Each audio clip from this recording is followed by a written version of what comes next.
guys, Roberta Laundrie has just outdone herself yet again.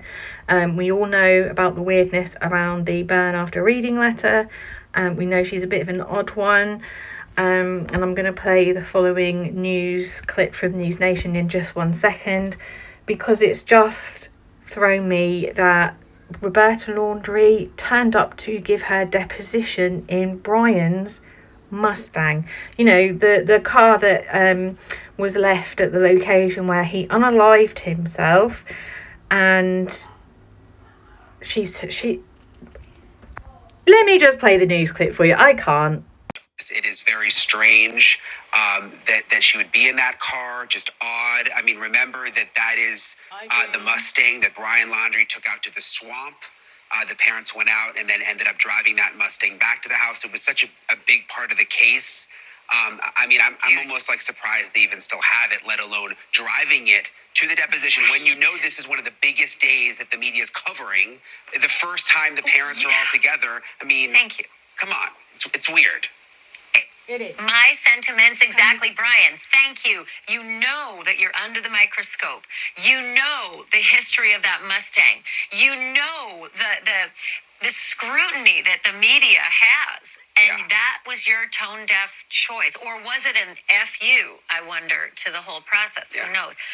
Talk to me a little bit about the burn after reading letter, because that was sort of the supposition was that she was going to get questioned about the burn after reading letter. Remind the viewers what it was, what it meant, and why there would need to be questions about it. Yeah, that's one of the very strange parts of all of this. The burn after reading letter is the letter that Roberta Laundrie wrote to Brian Laundrie around the time that he went missing. She claims she wrote it a long time before. It was found around the time that he went missing. It was a strange letter. There was this one part where she wrote, "If you're in jail, I will bake a cake with a file in it. If you need to dispose of a body, I will show up with a shovel and garbage bags." So you can imagine when Gabby's parents read that. I mean, it didn't sit well. It was a strange letter. Basically, Roberta Laundrie, she texted me or through her attorney a while ago, responding to that letter saying, look, it's not what it seemed like. The letter had absolutely nothing to do with Gabby Petito. It was sort of like these strange inside jokes between me and Brian. But some of that stuff was sort of hard to piece together. I think, taken in context, I get it. I've said the phrase, I know where the bodies are buried. Yeah. I've said that phrase a whole bunch, and I haven't killed or buried anybody, but if I did, that would be in a text somewhere.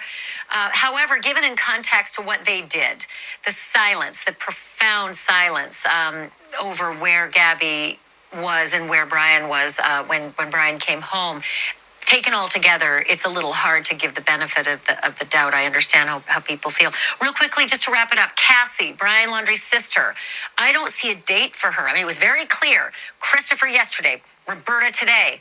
Why is there no clear date for Cassie, or is there? Well, I haven't seen a clear date either, but we do know that she's going to be giving a deposition, which will be interesting because she was sort of at odds with the family at one point. We know, remember, they went on that camping trip when Brian Laundrie returned without Gabby Petito. So she may have some interesting things to say, and she hasn't spoken out much. So that's one we're gonna have to keep an eye on. Exact date, we don't know.